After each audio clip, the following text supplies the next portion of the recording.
Alex Eala's achievement recently sparked a sponsorship battle throughout the United States and Asia, and nobody anticipated it occurring. A teenage tennis prodigy from the Philippines, conquering world number 2 EGA Swiatek and Madison Keys in Miami, unexpectedly became the most desired athlete in women's tennis. Companies from opposing sides of the planet are now engaged in an intense bidding competition. And the inquiry isn't merely who will triumph, but what this struggle discloses about the future of athletic marketing, national honor, and the emerging principles of worldwide sponsorship. March 2025 Miami Open. The sun scorching over Hard Rock Stadium as a 19-year-old from the Philippines stepped onto center court to confront Igo Swiatek, the world number 2 and 3-time Grand Slam victor. Few anticipated what occurred next. Alex Eala dismantled Swiatek in consecutive sets. Not tight, not fortunate, commanding. The type of showing that compels the tennis community to halt and reassess. Days afterward, she conquered Madison Keys, a previous U.S. Open finalist, demonstrating Miami wasn't a coincidence. By the conclusion of the competition, IA had accomplished what no Filipino had ever achieved, penetrate into the WTA top 100. But the importance extended far beyond rankings. This was a cultural upheaval. In a nation where basketball dominates and tennis has long been viewed as a pursuit for the privileged, Eala became an emblem of possibility. A girl who prepared at Rafa Nadal Academy in Spain, who endured injuries and obstacles, who fought her way through the junior levels to the professional platform, suddenly represented as evidence that Filipinos belonged on the planet's largest courts. The media attention exploded. Filipino news sources ran continuous features. Social media feeds flooded with highlight compilations. Her Instagram supporters soared past 350,000 within weeks. Vogue Philippines featured her on the cover. The nation hadn't witnessed a tennis star like this since the era when Felix Barrientos competed internationally decades ago. And then arrived the moment that transformed everything off the court. Companies started reaching out. Not just domestic endorsements or minor partnerships, significant worldwide corporations, American sportswear powerhouses, Asian conglomerates, everyone desired a portion of Alex Eala, and the rivalry for her commitment was about to transform into a complete war. Her post-match conversation in Miami disclosed the burden she bore. "I want to motivate every Filipino child who believes tennis isn't for them," she stated, her voice calm but emotional. "If I can accomplish this, they can envision bigger." Those statements resonated throughout 2 continents, because what Eala represented wasn't merely athletic superiority, it was marketplace opportunity. Southeast Asia, a territory with over 600 million individuals, had been largely disregarded by tennis companies focused on Europe and North America. Eala was the connection, and sponsors on both shores of the Pacific Ocean recognized it. The inquiry was no longer whether she'd obtain major agreements. The inquiry was who would capture her devotion and at what price. What occurs when a teenager becomes the focal point of a billion-dollar marketing arena? The initial companies to act weren't American, they were Filipino. Globe Telecom, one of the Philippines' biggest telecommunications enterprises and an early backer of Eala, immediately began renegotiating their alliance. They'd supported her during her junior years, but now they desired exclusivity. Billboards throughout Manila displayed her image. Television advertisements showed her rallying against Fiat with the slogan "From Quezon City to the Planet." Bank of the Philippine Islands followed. BPI had sponsored Eala since 2022, but after Miami they intensified their commitment. Full-page newspaper advertisements, social media initiatives positioning her as the representation of Filipino determination.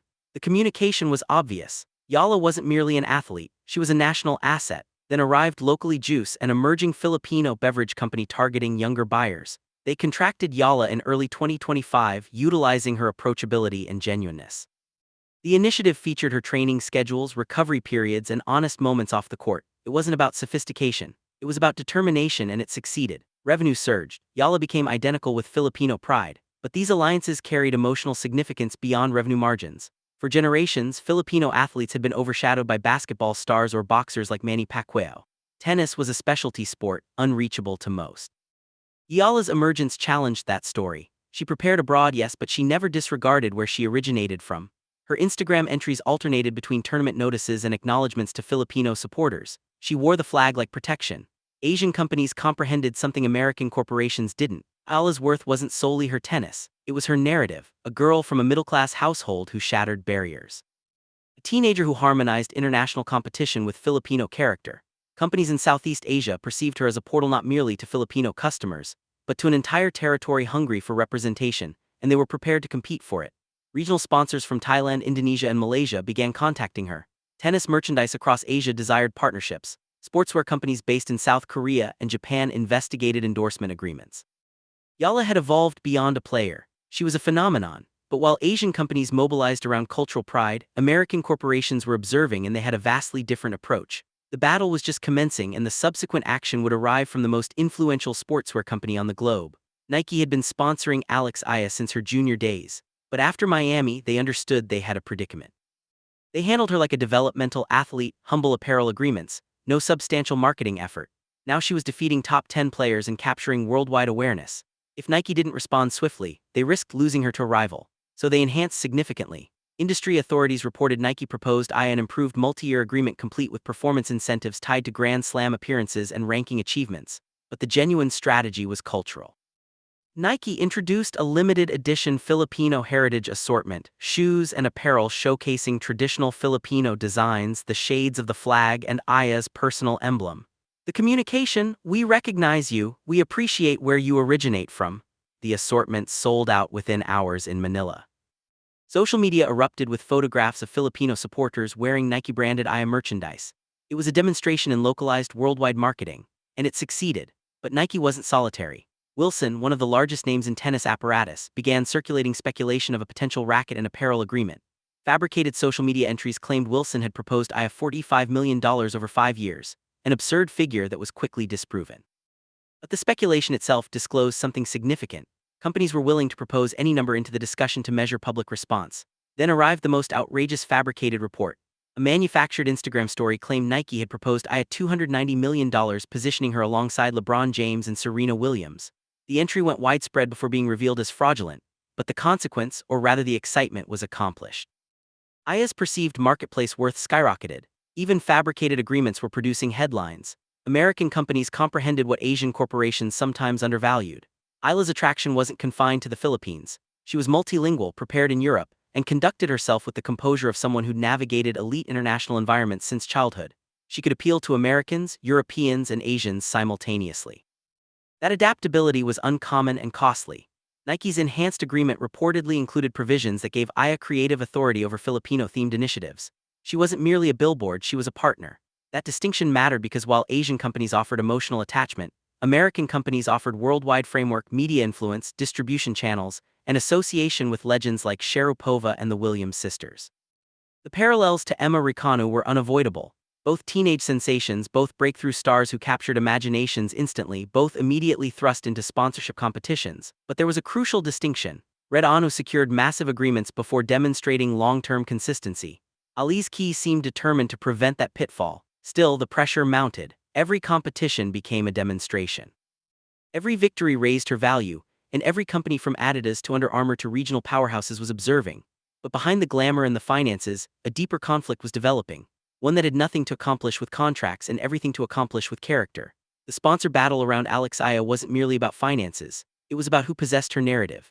Asian companies framed Eala as an emblem of Filipino resilience and Southeast Asian pride. Their initiatives emphasized her origins, her voyage, her attachment to home. Every interview segment of her speaking Tagalog, every photograph of her with the Philippine flag draped over her shoulders. These were the visuals Asian sponsors magnified. To them, Eala was evidence that worldwide achievement didn't require abandoning your character.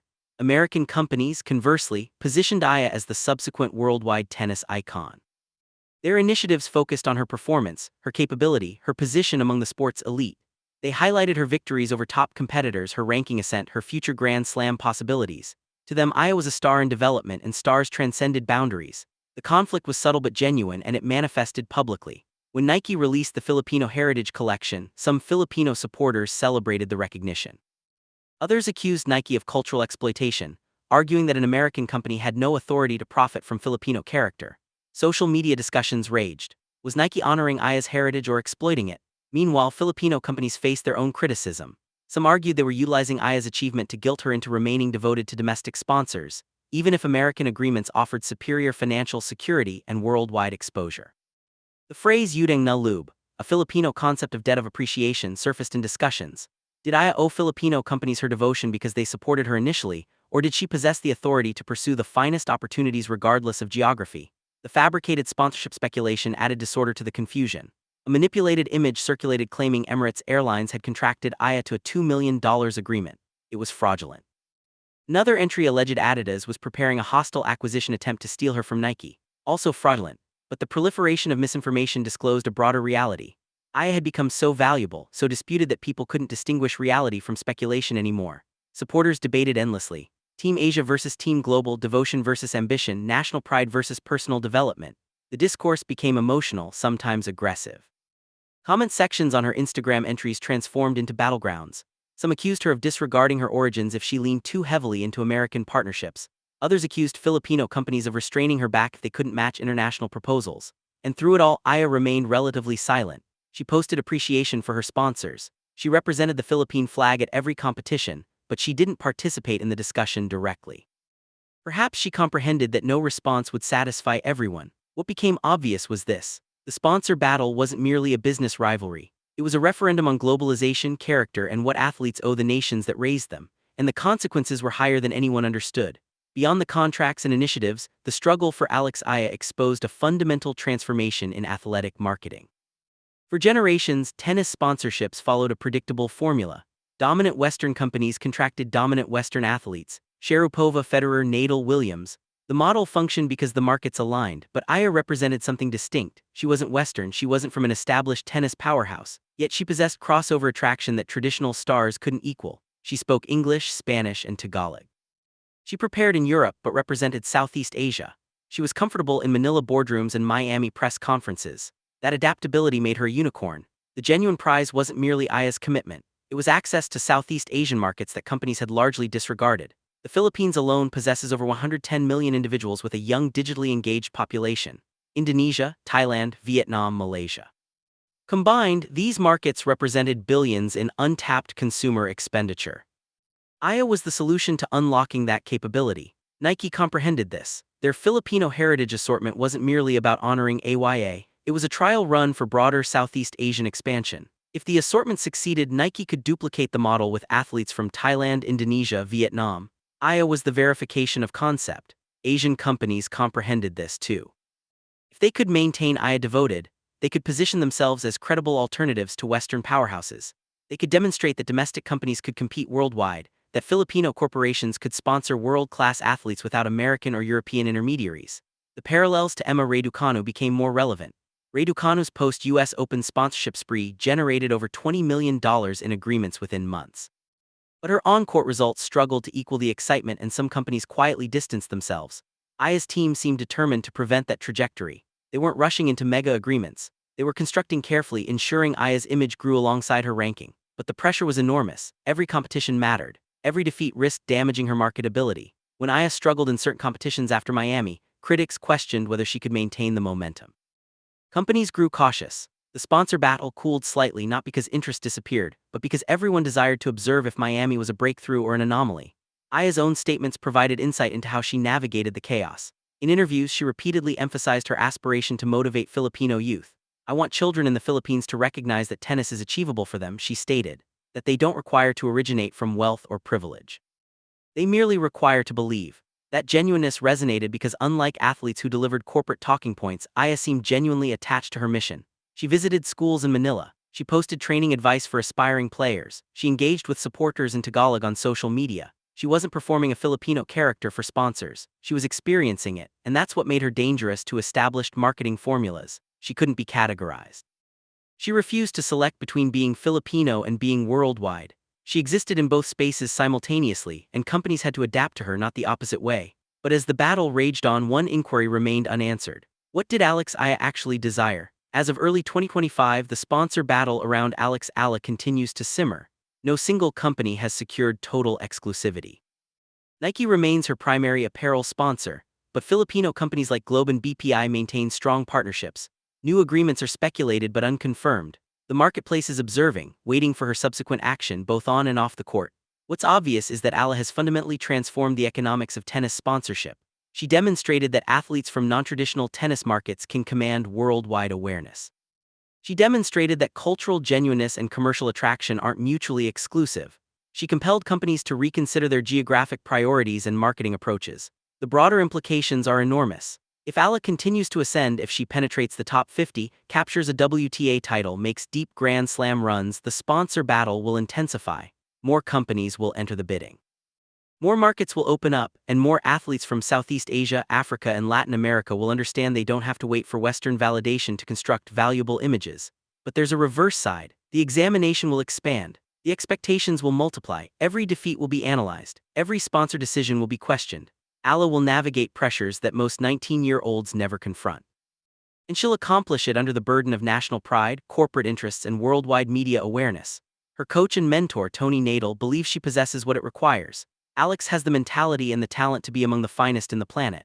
He stated in a recent interview, the inquiry is whether she can handle everything around the tennis. That's where champions are created. Filipino supporters remain fiercely protective. They celebrate her victories and defend her during defeats. They purchase her merchandise and pack arenas when she performs in Manila. They perceive her not merely as an athlete but as a representative of their dreams, their struggles, their capability. American and worldwide companies perceive something else. Return on investment, marketplace penetration, image alignment, the future of tennis demographics. And somewhere in the middle is Alex Eala herself. A teenager attempting to capture tennis matches, honor her household, represent her nation, and navigate a multi-million-dollar business ecosystem that's betting on her future. The sponsor battle disclosed a fundamental reality about modern athletics. Athletes are no longer merely players. They're images, emblems, investments, and cultural icons. And when an athlete like Eala emerges, young, talented, genuine, and strategically positioned at the intersection of multiple markets, the rivalry for her allegiance becomes about far more than endorsements. It becomes about authority, influence, the future of worldwide athletic marketing. So what occurs next, that depends on Eala. On whether she triumphs, on whether she stays healthy, on whether she can harmonize the burden of expectation with the freedom to perform her finest tennis. But one thing is certain, the sponsor battle throughout the US and Asia isn't ending anytime soon. Because Alex isn't merely a tennis player anymore. She's the prize everyone desires to capture. Was this merely about sponsorships, or did it disclose something deeper about who gets to claim a worldwide star's achievement? Alex Eala's voyage from promising junior to worldwide sensation sparked a sponsor battle that exposed the shifting authority dynamics in tennis marketing. Asian companies fought for cultural possession. American powerhouses leveraged worldwide framework. And caught in the middle was a 19-year-old attempting to honor her origins while reaching for excellence. The struggle for Eala's commitment isn't over, it's evolving. And whatever occurs next will shape not merely her career, but the future of how athletes from emerging markets are valued, marketed, and celebrated. The inquiry isn't whether Eala will succeed. The inquiry is who will benefit when she accomplishes. If this narrative left you wanting more, if you desire to follow the sponsor battles, the rivalries, the drama behind women's tennis, hit that subscribe button. We're diving deep into the narratives the headlines miss, the struggles, the emotions. The reality, don't merely watch tennis, comprehend it. See you in the subsequent one.